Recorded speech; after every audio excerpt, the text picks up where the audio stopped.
Hi all, I just wanted to share with you what you're gonna see on the PSAT and how some of these tools can help you.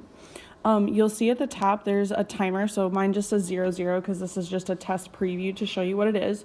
But it will give you the countdown of how long you have left on that test. If it is bothering you, there's that little hide button there that you can press.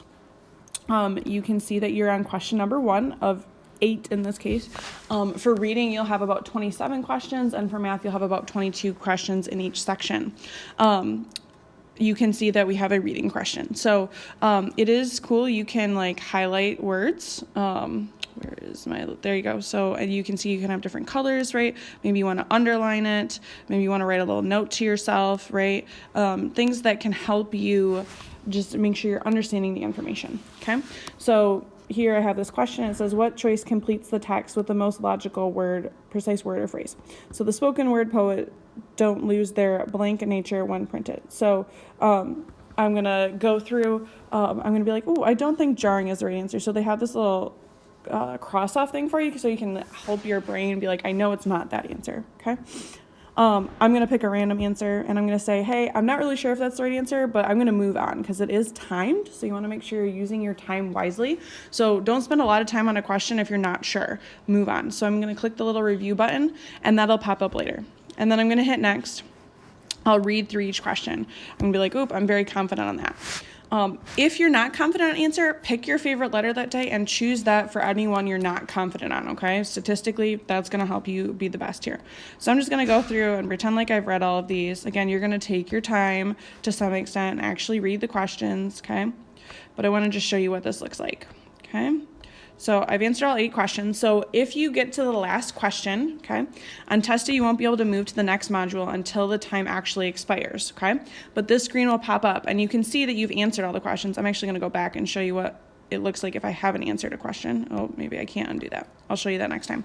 But I can see that all of these boxes are blue. That means I've answered each of them.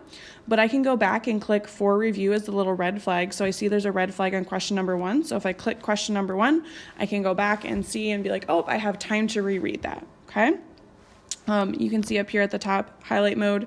Again, if you click that, then you're able to highlight things. I had already had it up, and I can change the color, maybe if something is different and important here. More, there's some shortcuts, some other things that can help you, but that's more for the preview thing, not for the day of. But you can explore on the day of or take an actual practice test. Okay, so I'm going to click next, and I can actually click on the bottom and go to review page. Okay. Now, when the time is over, it will stop your test, right, and either push you to the next module or tell you that it's time for a break, okay?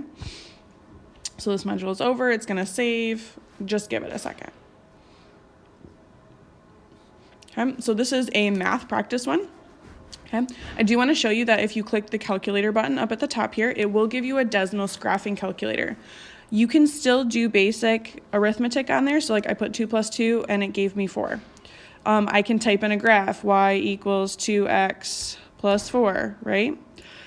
You lovely 8th graders are currently doing systems, so if I type in y equals 3x minus 5, I can actually go through the graphing calculator and see where they cross. And if I click on that point, it will tell me, oh, that's 922. So if you get a systems question, you can use that, okay? And then you can exit out of the calculator. If you want to get rid of things, you can just hit this little X button there, okay? Oh, and look at that. They actually do have a scientific calculator option for you now, so that's nice. So if you want just the regular scientific calculator, you can use that, okay? That's a new feature. It looks like you can make it larger, okay? You can move it around your screen so it's out of your way, okay? There's also a reference guide, so there's formulas and things. So they give you Pythagorean theorem here. They give you the area of a circle, the area of a rectangle, the area of a triangle.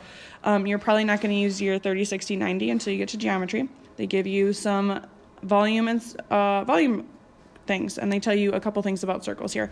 They also tell you all the angles of a triangle add up to 180. So don't be afraid to use that if you think you need a formula, okay? Again, same idea is I can, click through things, okay?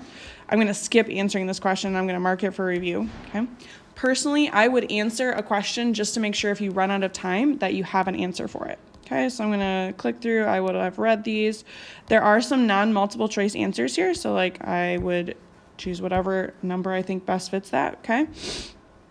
Again, you're going to take your time and read through these, okay? And again, Pick your favorite letter for the day for the ones you're not sure about. Pick your favorite number for the day if you're not sure about it. Okay, so you can see when I got to the end, I have the box 1 is not blued out for me, so that means I haven't answered it. So I want to make sure that I answer it. Make sure you are watching your time. If it gets to be a minute or two and you have 10 questions left, take your best guess. Just pick your favorite letter, answer all of them.